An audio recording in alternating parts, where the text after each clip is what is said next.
Hey everyone, I'm here to talk about another Spider-Man deck. This is probably going to be the longest, most detailed version or video, I guess, that I've done so far. This is about Cosmic Spider-Man, so I have brewed three different versions of this deck. One version when the Spider-Man set came out, that only used Spider-Man cards. Another version where I got to use whatever I want, and then another version where I did only Marvel cards. I'm going to go into as much detail as I can about this deck. There is a primer that I'm going to link in the bottom of the video that goes even to more detail. This is probably the most work I've ever put into a deck because I think it was my favorite. I think Sensational became my favorite afterward, but this was originally my favorite deck from the Spider-Man set when the set came out. So in honor of Brand New Day also releasing, I thought, hey, let's make another video. This seems like a good time. Anyway, I'm gonna jump right into it. Whoops. There we go. So, again, like I said, there are three different versions of the deck that I'm going to talk about. There is the Marvel version, Spider-Man version, like only cards, and a version I just do whatever I want. So here's some like exceptions to that rule. Um, the land base is the biggest exception because, like, as we know, Cosmic is a 5 color commander. Um, so when the Spider-Man set came out, there wasn't like a ton of lands that worked with Cosmic Spider-Man. Like, there was like some multicolor lands that come in tapped, but there was only like a small handful coming from the set, and it's very very hard to make that kind of deck work um, with just one set. Like, you can do all basics, I guess, but it's just very finicky. It doesn't really work all that well. So the exception to the rule where it's Spider-Man and Marvel, actually just Spider-Man only cards, um, is that. And then a later addition, after I brewed the deck for the first time, was Arcane Signet and I think it was Nature's Lore. I added in and counted it as Spider-Man only cards at the time because I just wanted to be a little bit more consistent. But it ran just fine without those two cards when I played the deck. This deck actually had a decent win rate, like even with these restrictions. It's generically, I would say, better than most combat like creature typal decks, because of Cosmic Spider-Man's ability, which of course gives all your spiders flying, first strike, trample, lifelink, haste. That's just so inherently good that like the deck kind of could punch up really really well to like levels where other decks like where had a very similar game plan would try to do. So this was very perfect for like that kind of pod. But this deck lost like a ton. Because the restrictions very very hard. Like, even though it did punch up and it was a like very solid deck. And again, this is probably the deck I've used the most. Like out of every deck I've ever played. Uh, it's kind of one of my favorites. So the thing was, what happened was I was playing with this deck a lot in my LGS. People were starting to kind of figure it out pretty easily. It's not even that big of like, it's not even a puzzle. It's just, oh, combat, gain life, let's target him down a little bit when it comes to life gain or do alternate win cons and stuff. So the deck started losing a lot more, and um, I was like, okay, let's just play with a version that I can do whatever I want. So that's what this deck became, where I just kind of ran whatever I wanted, and I was like, I'm going to do it this way until the Marvel set comes out, and then we could explore that option to go only Marvel cards from that point on and see how I'm feeling. So the Marvel precons and the Marvel set came out, and I did brew a version that was only those cards. But what ended up happening was the cards that I put in before that set came out was reprinted a bunch in those sets, and like a lot of it seems like I didn't feel like it kind of made sense for me to swap just reprinted cards at the moment, just because when I was already having fun with the version that I was using at that point. Because once I made it outside of the restriction, it became a lot more fun to play with again. So, and that's kind of just the point of Commander. You want to have fun.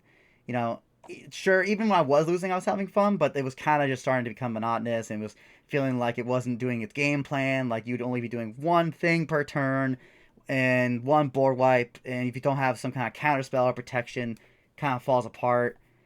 I kind of wanted to like get a little bit more protection. I kind of a little bit more like consistency. Make the deck a little faster, and that made it fun again. And that's all this was about. So I did make 3 versions. Like the Marvel version is a third version I brewed that does use the new Marvel cards in it, but I do have those cards in my actual version as well, that I use on my LGS. It's just a little different in terms of like how much testing I put into that version. So that one's probably going to be kind of footnotes. I kind of mostly want to talk about the Spider-Man only version and the version where I kind of just do whatever I want. Who cares? However, another thing I want to put out there is a normal deck restriction I do is I try to go no game changers and no infinites, strictly because I just like the challenge. If I started using infinites and game changers in all my decks again, I think it would cause disparity. Like I used to do that a long time ago before game changers was a thing, and like I was winning a lot more than losing. And in Commander, if one person is winning every single game, I feel like that's bad for everybody. So I always try to keep that restriction of no game changers or no infinites. If you want to do those things, that's fine. It's Commander. Who cares? It's just, that's not what this deck is meant to do. Um, and that's not, especially with the restriction, of course. So, go hog wild, do whatever you want, but that's just not what I'm going to be talking about today. Um, so, like I said, it is a bracket 2 deck that punches up the back to bracket 3. I'm going to go into a little bit more detail in about a sec. Um, so, here, of course, is the brackets that Magic released, early on. And pretty much where I would say this lands on bracket 2 was, it's mechanically focused, based on, creativity and entertainment. And there's no win condition, or I'm sorry, no conditions. No game changers. You know, you're no card infinite card combos or anything like that. You're kind of trying to win, like turn 8. Like it's very straightforward game plan. Nothing crazy. However, it punches up to bracket 3. Both versions, by the way, can sit in a bracket 3 pod. It's just got to struggle, and that is strictly because of Gwenom, who is probably the best card in the deck. So normally, if you read her text, she pretty much has the ability of Bolas' Citadel, more or less. Where she attacks, you can go and play a top card of your library, pay life, play that thing for free. Stupid busted ability, especially in a deck like this where you're gaining so much life every single turn. Gwenom is kind of made for this deck and is the biggest star piece of the deck. Only issue this deck ever has is if you hit 2 lands in a row. Like, that sucks. Or at least when this card comes out. However, I also, in both versions, I did run fetches to kind of try to mitigate that, because this is, again, our star piece. And in most decks, because she doesn't have haste, it's kind of fair, because, it's not going to happen right away. You at least have an entire round before she goes active. But because of Cosmic Spider-Man being able to give her haste, she's essentially almost as good Bolas' Citadel. Like, she might as well be the same, because it's 1 mana less, but it's a creature, so she's, targetable by creature removal. But, like, she can be just as good as Bolas' Citadel, if not better. So, she kind of makes this deck jump into a 3, like, very low 3.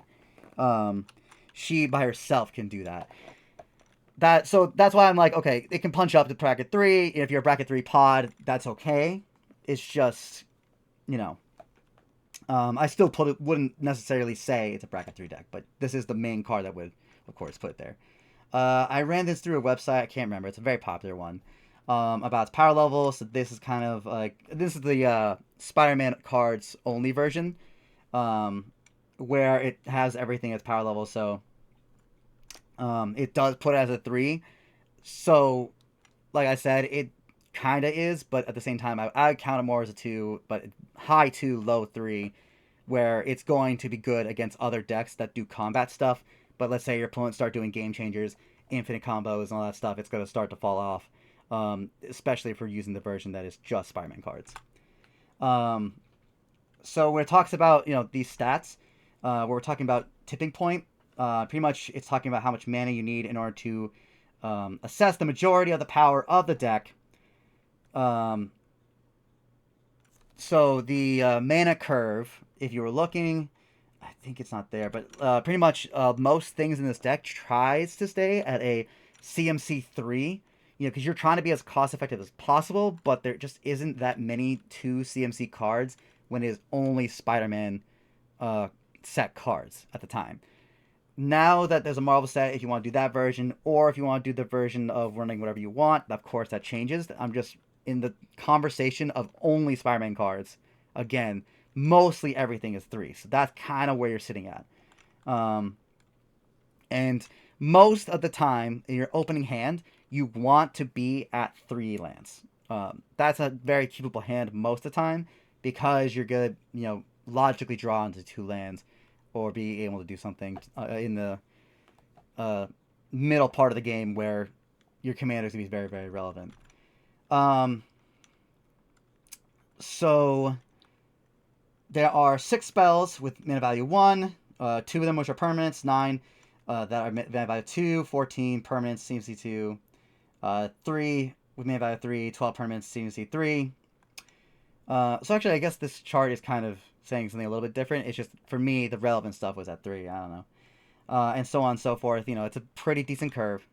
So this is actually kind of some math I did when it's, again, Spider-Man only version.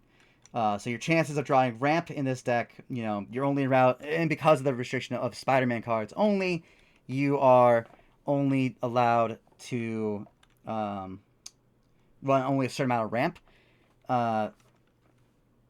I just realized that my video is blocking some of the things on the slideshow.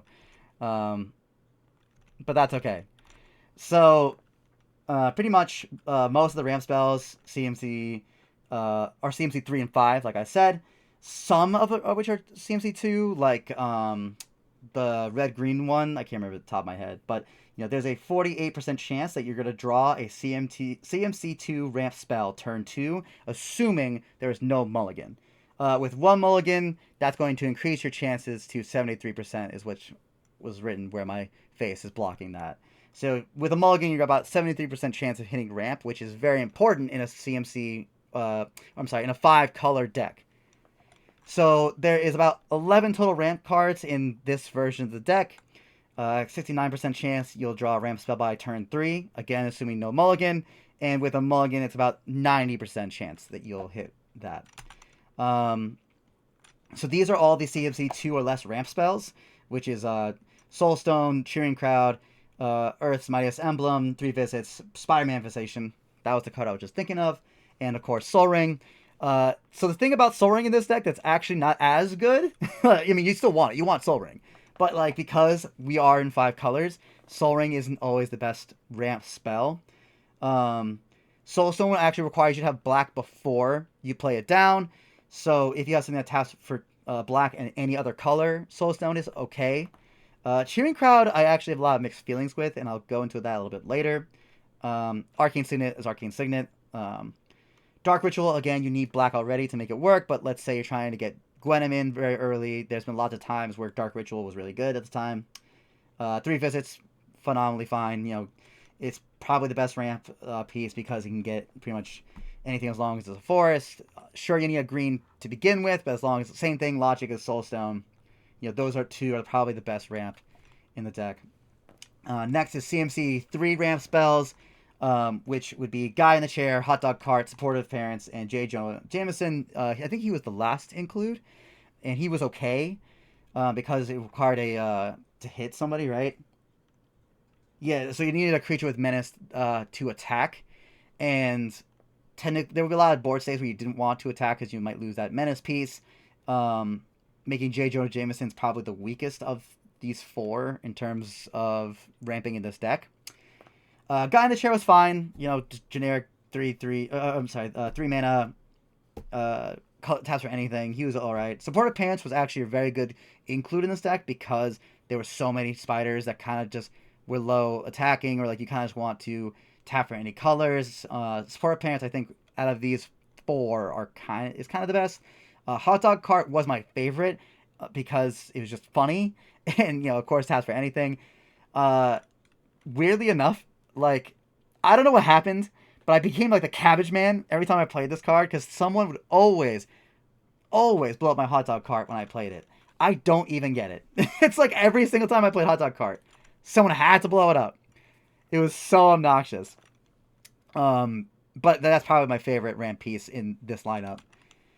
So a lot of this deck, you kind of want to draw a ton because there's a lack of ramps, so you're going to want to draw a land every single turn. So Mystic Confluence lets you draw, of course. Sensational Spider-Man is one of our lower draw pieces that I personally enjoy a lot. Penny is a very strong one. Spider-Gwen's pretty good. Venom was when I put him. He was a later include, and I actually really like Venom in the deck. Because of how much draw you can get and how much free value. So when he did show up, even though he's not a spider and he won't benefit from our commander, he was still very, very strong. Mary Jane, of course, is probably one of the better pieces. Spider UK was all right. And Miguel, which was probably the best draw engine out of all of them because it lets you draw 3 cards every single turn in the best case scenario. Some more card draw.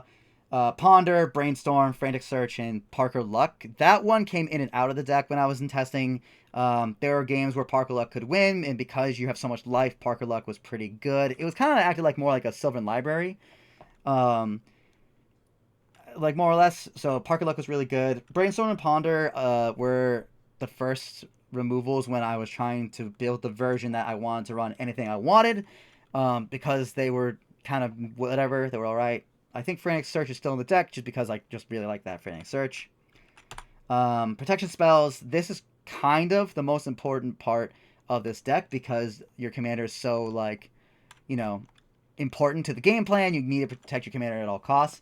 So Heroic Intervention, of course, no brainer. Strength of Will. I've actually won a game with Strength of Will before because I would swing my commander. Someone would block it. I would, like a really, really big creature with reach. I use Strength of Will. And then in the next combat afterward, I could one-shot people. So Strength of Will is really good. Hide on the Ceiling is probably one of the better protection spells because not only can you blink your commander, you can also blink out what your opponents are doing. Let's say there's significantly big creatures. You can use Hide on the Ceiling. And you can also go remove any blockers. Spectacular Tactics is actually, I think, the one I use the most, funny enough. Because Spectacular Tactics just was a decent removal and also protected your commander. And Lightning Greaves, with Lightning Greaves, it's going to be kind of a no-brainer to run Lightning Greaves. Counter spells, Spider Sense, which actually has become one of my favorite counter spells. And of course, the generic counter spell and Mystic Confluence. Mystic Confluence did end up being cut pretty early when it was switching into the version where I ran whatever I want because 5 CMC is just kind of too much, despite it doing a lot. Because you'll be like holding up 5 mana for Mystic Confluence, and so no one's going to end up doing anything, and they just ended up not using that 5 mana for a creature. So if you're going to cut something, Mystic Confluence was probably the first thing to cut no matter what. These are kind of my favorite ways to play Magic in combat-centric decks. I kind of run fogs in almost everything I play. Arachnogenesis, which is the Todd McFarlane art, of course. So it's like, it's still in the deck to this day. I love that card. It's fantastic. And Tangle, which of course is a great fog too. It's just not as good as Arachnogenesis because Arachnogenesis can just win the game on its own. Some removal, which is really important in Commander, of course. Spider Bite's okay. Spectacular Tactics is a very good card in the deck because it can protect and remove, of course. Path to Exile, pretty good. Infernal Grasp was alright. Beast Within still in the deck to this day because it's just an all-around good removal against anything. Spider-Man No More is kind of the niche picks for this deck because, Dark Sea Mutation's better And when Dark Steel Mutation's on the board, it makes the thing that you put it on indestructible as well. Spider-Man No More does not make that thing indestructible, so it's very mid. However, it's still in the deck, and the only reason it's still in the deck is because I run Sun Spider Nimble Weber, which on ETB searches for an aura or equipment. So the only two options I usually run into are Spider-Man No More or Lightning Greaves, and Spider-Man No More is okay. It's just fine. Like, it's alright. So, Spider-Man No More is still an include that is still staying. And Inspired by, I think, is also still there. Because the ability to bounce something is still decent. But I'm not sure if it's still in. So, of course, the Commander is the cornerstone of the deck. He's good in early or late game, depending on the board state. Giving every spider a bunch of keywords is just outright broken. But you have to be careful because of the way this deck functions. He will be targeted non-stop. So you have to be very smart with your counter spells and your protection spells. So, if you've seen my first video, you'll know that Imposter Syndrome is my favorite card of all time. Just because I just like it a lot. Its effect is great. The meme's great. Like, the flavor's great. I love this card so much. This is kind of one of the main ways this deck can win. Where if you hit with a bunch of spiders, which is very easy for this deck to do, Imposter Syndrome is going to make a bunch more spiders, and it's just going to snowball really, really hard. And of course, you can use them as blockers because this deck wants to swing every single turn. Having those blockers is nice. Web of Life and Destiny. This is actually the very first card that like put me into foiling out the whole thing and really gave me like kind of the idea of just running Spider-Man only cards. Because I got it in the pre-release, so I just really like this card. It's another personal favorite. Getting a spider every single turn is really, really strong. And of course, strongest creature of the deck is Gwenom. We kind of already covered it. It's kind of what makes this deck a little bit of a bracket 3. She's just very, very strong in general. The best game enders in the Spider-Man version, or Spider-Man only version, is of course Spider-Man Miles Morales and the Ultimate Spider-Man Miles Morales. Pretty much the logic is you want to get as many 1/1 counters on all your spiders when you get a big board state, and then you're going to double them all with Ultimate, and you kind of just win from there. When I switched to the Marvel version, these two cards really spoke out to me because I just like them a lot. So Earth's Mightiest Heroes pretty much let you cheat in a bunch of spiders if you just tap your commander. I have not got the opportunity to use this card that much, but I just really, really like it. Cosmic Cube, I actually got in my Marvel pre-release, and it has actually won me that pre-release. I love Cosmic Cube with a passion, and it reminds me a lot of Web of Life and Destiny. It's kind of like the same thing. So these two cards I wanted to mention, about the main. They're both in the version where I run whatever I want, but they're also the mainstays of the Marvel only card version. So I'm going to jump now to the decks themselves, and I kind of wanted to go over, some of the cards that were very important in this deck. So like Arana, she actually is one of my least favorite spiders in this deck, even though she has to stay in, because she does give you value, but every single thing, it happens every time. I'll hit with her, and then I just don't have the mana, because I want to play a spider before I hit, because you want to get those spiders to have haste and swing, right? So what will end up happening is I'll play something first, and I'll keep a little bit of mana open, thinking it'll be fine, and Arana's going to trigger, and I just don't. I always hit 2 big CMC spells, and I'm just like, great, and I can't cast anything. So Arana I don't love, but she is something that has to stay. Chameleon's really decent, kind of no matter what, because he can clone any of your spiders. So let's say, you have like a Miles Morales on the board, whichever version, doesn't matter, and then you Chameleon that, like that's really strong. Kind of just no matter what. I wanted to talk a lot about Cheering Crowd for a second, because Cheering Crowd, when it was included in the deck, was really cool. So this deck does not have a ton of ramp. It is, of course, limited by its theme of Spider-Man only cards in this version of the deck. And when I first added it in, and the first time I played with it, it actually performed super well and it actually won me the game. However, because your opponents also get that mana, um, you know, because of how Cheering Crowd works, it also helps them, and that is such a problem. It actually also made me lose a game. And when I saw someone else pop off from my own Cheering Crowd, while I kind of just sat there and did nothing, I was like, man, I actually kind of hate this card. I have a very love and hate relationship with this card. I love Cheering Crowd when it works for me, but when it doesn't, it's just such a pain. So it is one of the first cards I did take out when I did swap into the running whatever I want version. Um, let's see. Ben Riley, he also was a very like he came in and out of the deck in the Spider-Man only version for a very long time. He is okay. Like he can bounce your commander, right? And with web slinging to protect your commander, like in case you know someone's gonna do a Borite or something, like or you have an inkling that's gonna get targeted. He is okay. He is just fine. I don't know if he's in the version today. I don't think he is anymore. Um, he's just okay. He's just fine. Like I don't really hate him. He's just he's very flexible. A very flexible piece. Radioactive Spider is a big boom to this deck because you can get Gwedum specifically, but you can also get Spectacular Spider-Man, which is one of the best cards in this deck just because he's a protection piece for your whole board, and that's just so huge in this deck.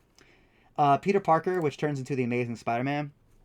I actually got this version of the card specifically for this deck because I really wanted the nice version. Same thing with the Miles. I really wanted this deck to be a very blinged out version, and I just love this art. It's classic. Um, the thing about this card though in this deck, he's like not that good. On this CMC2 side, the normal side, you get like a spider, and that's like fine. But the web sling effect in this deck doesn't really come up that often. Like his vigilance is really good. Like that's really nice. But yeah, it's just he's okay. Like I was expecting him to be a lot better, like cheating spiders in. But when everything's kind of like not a lot of high CMC stuff, it's just like kind of mid. He's just all right. Now in comparison to Miles, who of course is like one of the best cards in this deck because you double all your 1/1 counters. And there's not even that much of 1/1 counters in this deck. It's just enough to make this card really relevant. Arasa is okay. Penny is probably my favorite spiders in this deck because just the amount of draw you can get with her. Like I said, there isn't a lot of 1/1 counter synergy as much as I like in this deck. But she's one of the main ways to get it, and Penny's just good. Penny's just a good card. I actually made a commander deck that is a Penny deck, and she's awesome. I love Penny. Spider-Bot's okay in this deck. It's one of the best ramp. Well, I don't know even call it ramp pieces. It's one of the best fixing pieces in this deck. Spider-Gwen's actually pretty decent because discarding and drawing is actually really good. Spider-Man 2099 is an interesting card in this deck, and only because he has Double Strike. That's it. That's the only reason why he's in this version. Double Strike, it actually is really nice. And of course, Vigilance, right? Yeah, because Vigilance. Vigilance is actually kind of a big deal. Being able to block, on the crackback is very important. So but he's like not that good. You know what I mean? Like he's like okay. He's just a very interesting pick because of the keywords that he already has. Sun Spider, like I said, only can get Spider-Man No More and Lightning Greaves in this deck. You could theoretically run different equipment and auras that came in the set, but they weren't all that good, to be real with you. This card, Spider-Woman, actually is one of the best cards in this deck. I'll put her down turn 2, and my opponent's just groan every time. She's so sick. I love her. Spider-Punk is actually really strong. It's one of the stronger cards in the set because, preventing counterspells and preventing combat damage is really big. However, it's affecting everybody, not just your opponents. So you have to be really careful because if you're planning to Arachnogenesis and this guy's on the board, you want him dead like as soon as you can. Superior Spider-Man's actually really great. He can reanimate. There's not a lot of reanimation targets. This what was it? Right Replication? Yeah. Replication actually is a very weird card in this deck, and that is because Right Replication like, yeah, you clone a thing, but you're not like that. Most of the cards in this deck are legendary, so it makes this card not that good. But if you have imposter syndrome and you hit your commander and you make a non-legendary version, and then you clone that, that's OP. So Route Replication has won me a couple like games, and it was a very later include, and this one kind of bumped in and out like Ben Riley. It was very flexible because it's like sometimes it'll be really busted, sometimes I'm like, eh. Um, this is a very, I don't know. This is one of those cards that's just very controversial in my take of it, and like whether I like it or not, because sometimes it's really OP and other times it kind of just sits dead in my hand. Um, Unexpected Windfall actually was also another card that kind of came in and out because drawing two and getting two treasures is really good, but ultimately like CMC4 is a big deal in this deck, so this one came in and out a lot in the deck. Um, let's see. Is there anything else that's worth talking about? Again, the land base is kind of just whatever I wanted. I just had like a generically good land base, but it did run all the Spider-Man lands to kind of like feel somewhat better about it, and all the Spider-Man lands for the most part are kind of mid, except Multiversal Passage. I love Multiversal Passage, of course. Um, and thank God the Secret Lair came out with a command tower, or else I've been really screwed. So I want to then talk about the second version. So this version, I switched it to again because the deck was losing a lot. I was playing it so many times it kind of became monotonous. Oh, and one more thing before I switch gears. The Spider-Man only version has the primer, where it goes into a lot of detail, but like what I've just been talking about for the past God knows how long. Um, that is all that written down. And I think there is a game log, but it's like barely worked on. That has a very detailed version of what we're talking about written in the written form. But to switch gears now, I switched to this version because it wasn't doing all that well, and like I kind of was sick and tired of doing one thing every single turn. Where I watch my opponents do five things, and I'm just like, yeah, I kind of want a taste of that. So the biggest includes like Faber Elder, who taps for all 5 mana when your commander's out. That's just so nuts. Um, like when you're playing with a deck that has such a big restriction, and as soon as that restriction comes off, you feel so good. It's like Halfling's really nuts. Bloom Tenders were really, really good. Let's see. Birds of Paradise actually got reprinted in the Marvel set, so if I did the Marvel version, Birds is actually fine. Through the Wakanda precon. The Wakanda precon. Shelob is actually, I'm kind of mixed on. It is a little bit high CMC, but it is 8 and gives all your Spires Ward 2 and Death Touch, and I'm like, that's pretty good. You really can't go wrong with Shelob. It's just that because of that high CMC, and you kind of like want to say curved. That was a mix include at the time. What was it? Tora Mahler. So this card I am also mixed. Yes, it's really really good if you play it out really early. Like hitting for someone for like say 20, like with lifelink, like that's crazy. Here's the thing. So when I did have it out, and I had it out really early, and it's only happened like one time. Someone played a card and took it, and I was just like, well, that sucks. So, Tora Mahler, I actually think, I'm pretty sure it's still in there, but this one's actually kind of a 50-50 because of like how much setup it kind of requires. When someone steals it, that really sucks. This one I was like kind of iffy on. I think it's still in the deck. He's all right. I think he will come out. Actually, I think now I think about it, he is going to. I think he did come out when the Marvel stuff came in for Astonishing Spider-Man. I think it was. Then Titan of Liljara. Actually, also let me just note that this is not the most updated version of this deck, and I completely forgot to update it. But that's okay. We'll do that after, I think. So Titan of Liljara is actually one of the best cards in this deck because of how busted it is with spiders.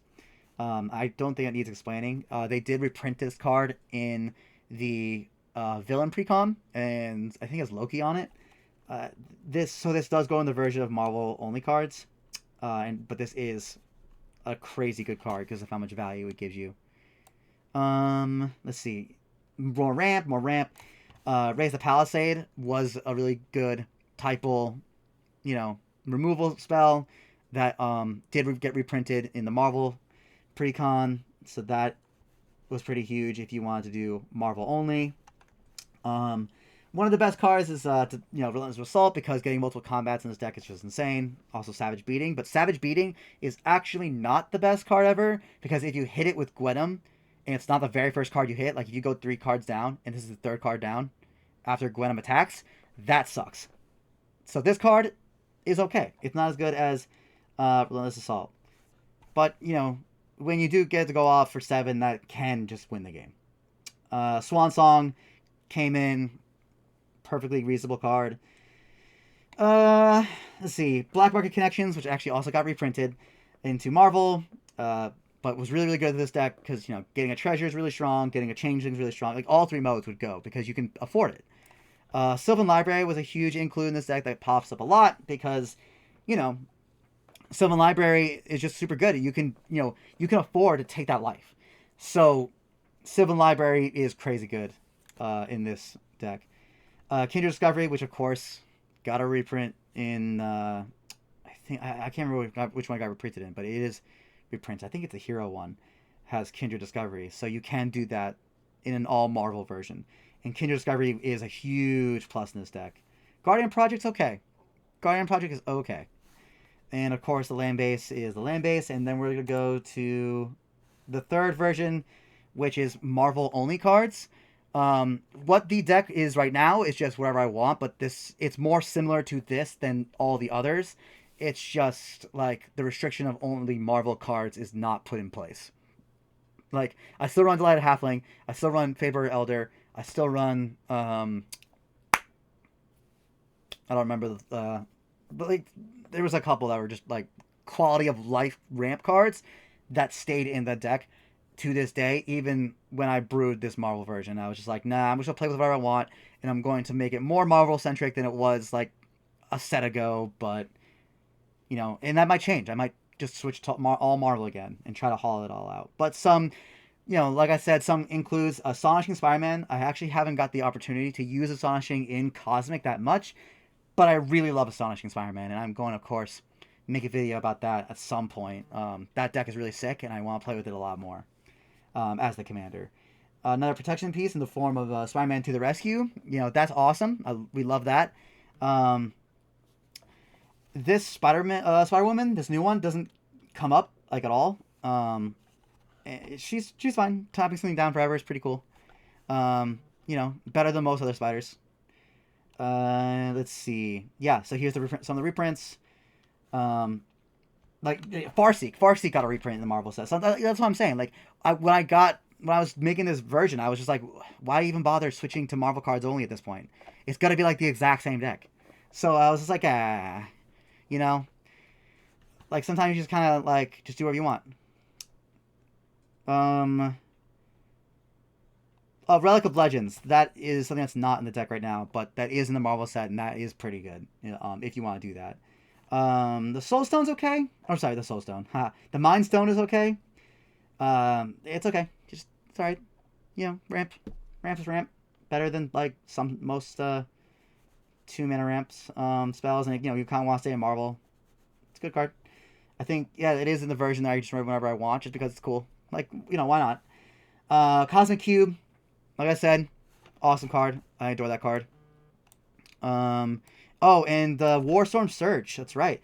That is a new addition to the deck that is really, really big. It's really good. Every time you play down a spider, let's say even if you get it for free, like, you just deal damage, and because if you do that in the what is it? Do you have lifelink in the if you play in the main phase too? I'm trying to think. Whenever target creature you control enters, it deals. I don't know if it triggers the lifelink. I'm pretty sure it doesn't, right? Because what's the wording on my commander? This card has not come up yet. Just throwing it out there, but it is good. Like, Warstorm Surge is good in this deck. If you get combat on your turn, other spider you control gain flying. So, other spiders. I don't know. I don't think so. That hasn't come up yet, but I don't think it does. It might. Because it's static, right? So then, I don't know. But Warstorm, even ignoring if all the spiders have lifelink when they deal damage when they come in, Warstorm Surge is still sick. Wait, actually, now I think about it. Yes, I don't know, but I bet someone smarter than me definitely knows. Warstorm Surge, though, despite if it gave you lifelink or not, is still a good card. Like, it removes good threats. It's just decent. And that is the land base there. So that's pretty much the gist of Cosmic Spider-Man. You can, you just get, spiders every single turn. You kind of want to swing as much as you can. Hope to God your opponents to get too mad, and all getting up on you, which happens to me all the time. And try to protect your commander as much as you can. That is huge in this deck. You really want to protect that commander. Um, Another thing that's really kind of annoying, just like as some closing thoughts, is if your opponent has a really big blocker. Whoop, of course. If your opponent has a really big blocker that's flying, that's kind of annoying.